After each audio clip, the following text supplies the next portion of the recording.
Buenas a todos, yo soy Daga y bueno, en el vídeo de hoy os traigo nada más y nada menos que de la gramatología de Jacques Derrida. ¿Qué deciros? Primero de todo, hablaros de que este es el primer libro como tal de Derrida que me leo. Básicamente porque no había podido todavía. No había podido leerme ningún libro de Derrida, sin embargo era un autor que me apetecía bastante leer. Ya sabéis que tengo especial interés por los franceses contemporáneos. y bueno, este es uno de sus libros más famosos, ¿no? De los más importantes también. Y sinceramente no os voy a engañar, es un libro que me da un poco de cosa, me da un poco de reparo hablar sobre él porque veo que es un libro bastante complicado, que he disfrutado bastante su lectura, pero que en determinados momentos ha sido oscuro. Sin embargo, también es cierto que todos aquellos pensamientos que he aprendido, ¿no?, a lo largo de su lectura, digamos que han sido también muy fructíferos y muy reveladores, digamos, por las tesis que presenta o por la manera de hacer filosofía y hacia dónde apunta, ¿no?, digamos, sus intenciones con este libro, y que también es una carta de presentación bastante buena para empezar a leer a este autor, creo yo. También es cierto que tal vez no es la obra más sencilla, puede que a lo mejor empezar por otra obra habría sido más sencillo, pero bueno, a mí me apetecía empezar por esta porque en cierto modo es como la canónica. Y qué deciros, bueno, lo primero de todo yo quiero avisaros también de una cosa que también siempre, no sé, también me llama la atención, ¿no? Es un libro muy famoso, porque al fin y al cabo Derrida es un autor muy famoso, pero yo por ejemplo lo he sacado de la biblioteca de mi universidad. En España por lo menos, no sé cómo será en Latinoamérica, es un libro que está totalmente descatalogado. No sé por qué, no lo entiendo muy bien, porque al fin y al cabo es un libro, ya os digo, bastante famoso, ¿no? A la mínima que alguien haya escuchado hablar de Derrida o que le haya interesado mínimamente, habrá escuchado hablar de este libro, pero no sé los motivos, si lo sabéis ponedmelo en los comentarios. Está descatalogado, cosa que no entiendo, porque ya sea por cuestiones feministas, que está bastante de moda, ¿no?, el tema de la deconstrucción, o por otros motivos artísticos, etc. Derrida es un autor que se ha hecho bastante popular. Debería estar publicado realmente, pero bueno, no sé. Vale, voy a empezar a hablar del libro como tal. El libro en sí está dividido en dos partes. La primera de ellas tiene el nombre de la escritura preliteral y la segunda, naturaleza, cultura y escritura. Vale. Derrida realmente con de la gramatología realmente está hablándonos o está proponiéndonos un concepto como una ciencia de la escritura, entendiendo ciencia no en los términos que se entienden en la actualidad, sino en términos, pues en el mismo sentido que se entiende ciencia, en un sentido como por ejemplo la fenomenología del espíritu de Hegel, ¿no?, que es ciencia de la experiencia y de la conciencia, ¿no? Pues la gramatología sería algo así como la ciencia de la escritura.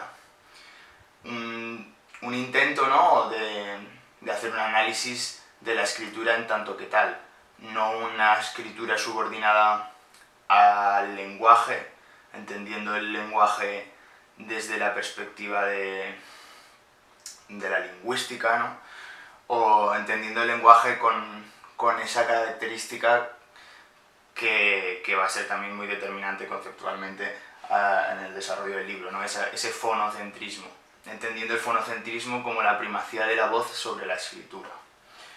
¿Qué pasa? Derrida lo que va a tratar de combatir, ¿no?, o más que combatir, digamos, señalar, porque sí que es cierto que la escritura de Derrida, a ver que se desenfoca, la escritura de Derrida constantemente, digamos, es como que sabe muy bien buscar o detectar problemas en la historia de la filosofía. Se nota que es una persona que ha leído muy detalladamente la historia de la filosofía y que sabe muy bien de lo que habla, hasta el punto de poder lanzar, digamos, retos o señalar problemas que hasta la fecha no habían sido vistos, ¿no? Digamos que una de las cosas que te das cuenta cuando estás leyendo el libro es que quitando de las partes a lo mejor que son un poco ininteligibles para una persona que no está tan instruida en ciertos autores, porque por ejemplo vemos que le dedica un capítulo a Levi Strauss y otro a Rousseau. Al fin y al cabo, yo por ejemplo no tengo muchos conocimientos todavía sobre ellos, entonces hay momentos en los que se te hacía un poco complicado a lo mejor ver cómo se hace un análisis textual de ciertas partes de ciertas obras y cómo a raíz de lo que él analiza de eso, digamos, como que saca como patrones que luego generaliza, digamos, como para señalar ciertos problemas filosóficos que a lo mejor han pasado desapercibidos a lo largo de la historia de la filosofía, pero que sin embargo ya en cierto modo los textos de ciertos autores ya, digamos, tenían, o sea, ¿cómo decirlo?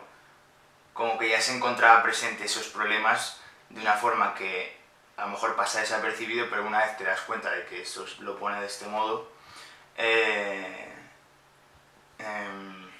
¿cómo decirlo? Pues como que entonces se hace casi obvio.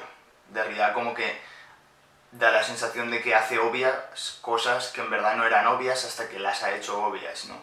Por así decirlo. Eso se ve fácilmente con el concepto de suplemento.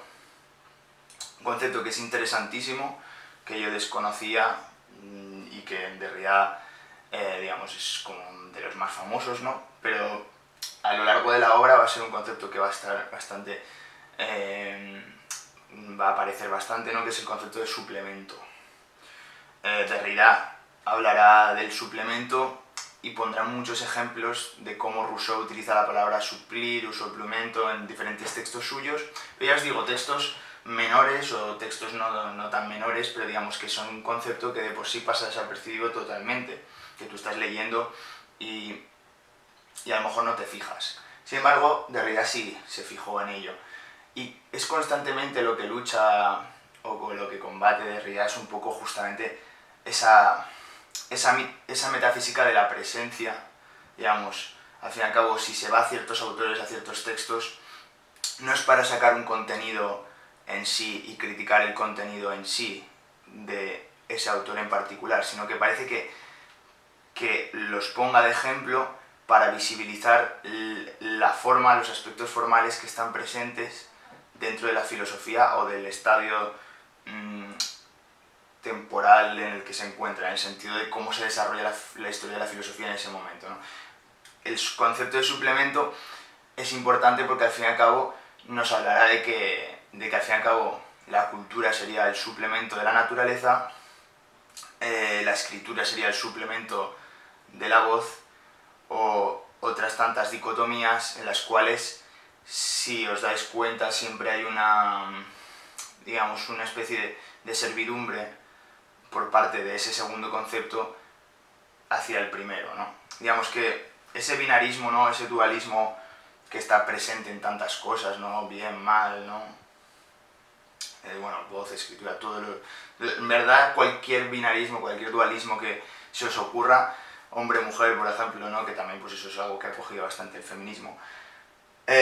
Pues en cierto modo Derrida lo que va a tratar de analizar aquí es como siempre hay una parte del dualismo que parece que tenga esa falta o que sea la carencia del otro o que sea de menor rango que el otro en pos de ese primero, ¿no?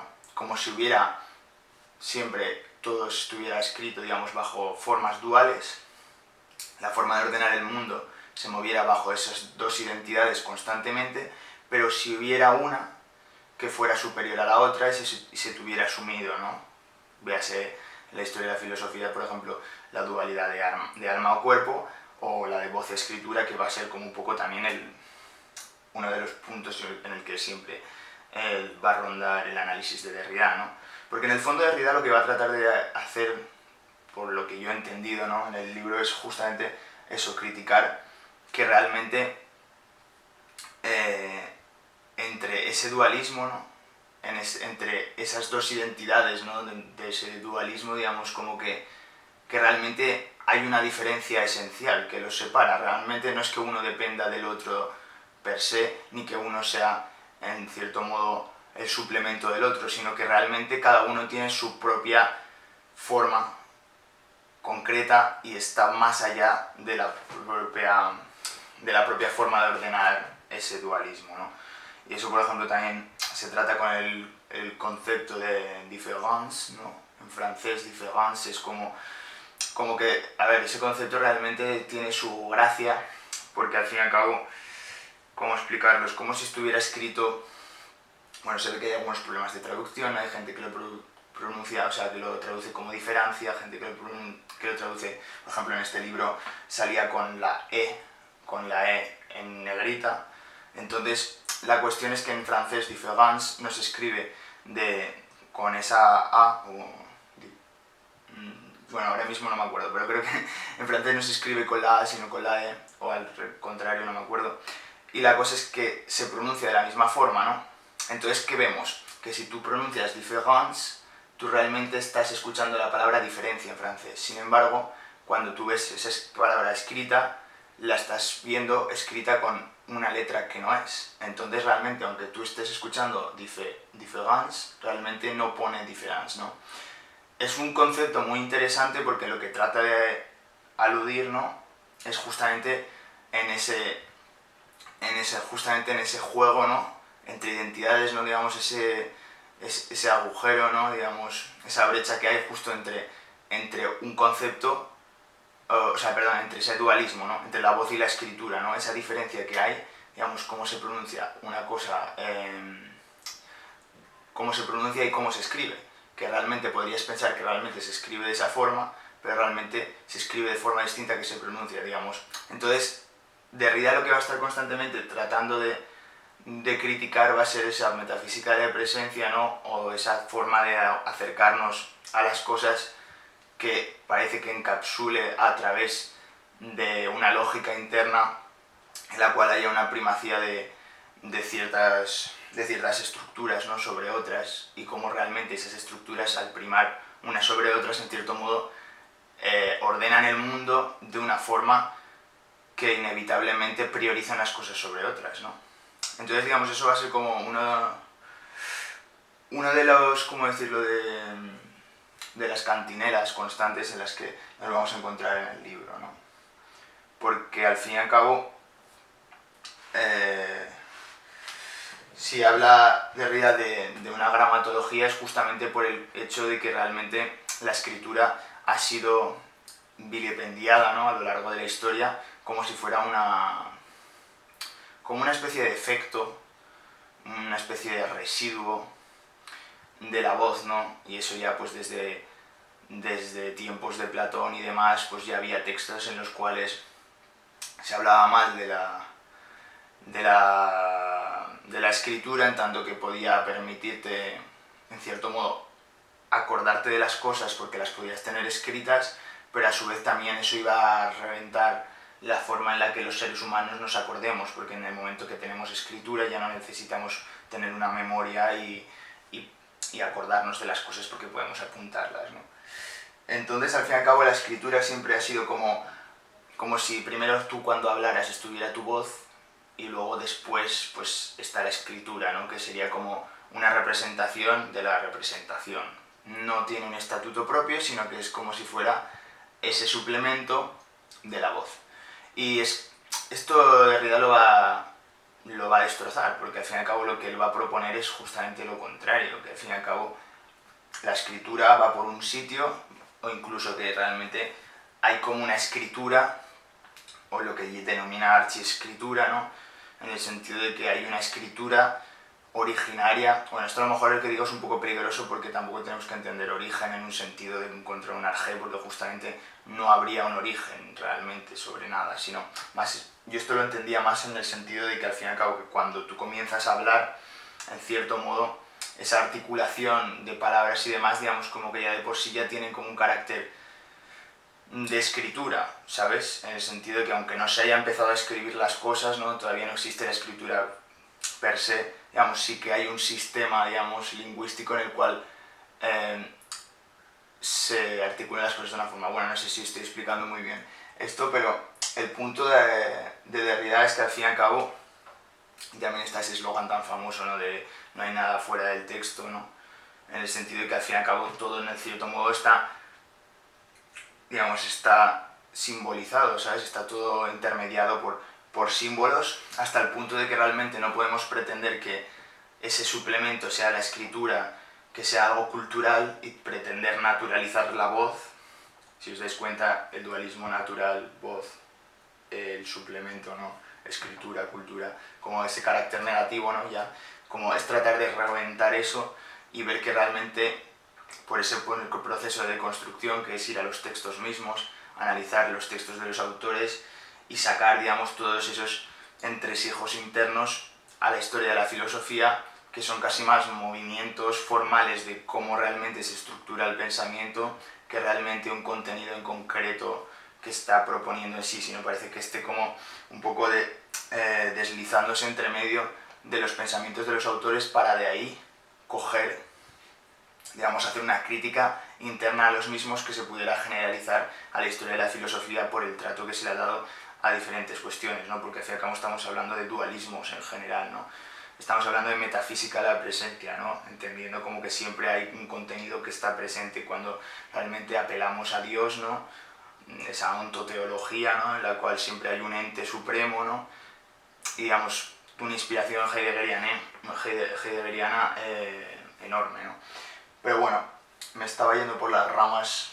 Hay muchas cosas que realmente cuenta, o sea, que escribe Derrida en este libro, que son muy interesantes y que considero que en mi primera lectura ha sido fructífera, pero que realmente a lo mejor si supiera más de Levi Strauss, que en un futuro cercano os traeré os traeré un vídeo sobre él, y de Rousseau también me gustaría leer más para poder disfrutar más el libro, pero aún así yo creo que si vas con ciertos conocimientos de Heidegger o un poco de por dónde van los tiros de su filosofía para antes de empezar, estaría bien, porque es un libro complicado, pero muy interesante.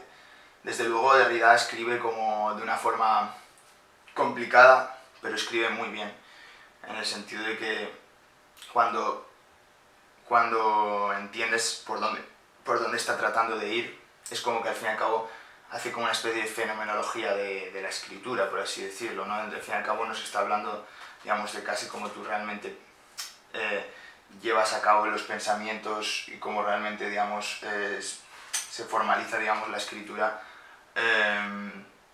a lo largo de la historia de la filosofía. Pero bueno, me estoy enrollando y no sé si me está entendiendo bien, porque como entenderéis es un libro complicado y realmente ha sido un reto también personal leérmelo.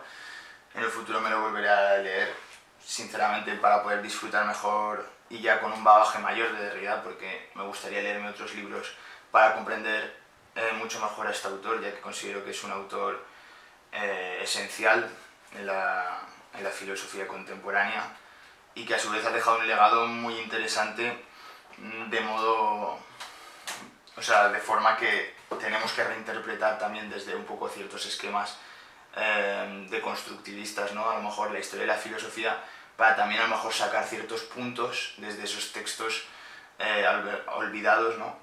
Y poder, digamos, ver desde diferentes perspectivas, ¿no? La historia de la filosofía, ¿no? Bueno, no me enrollo más, porque siempre me enrollo un poco hacia el final de los vídeos. Y nada, nos vemos en el próximo vídeo. Chao.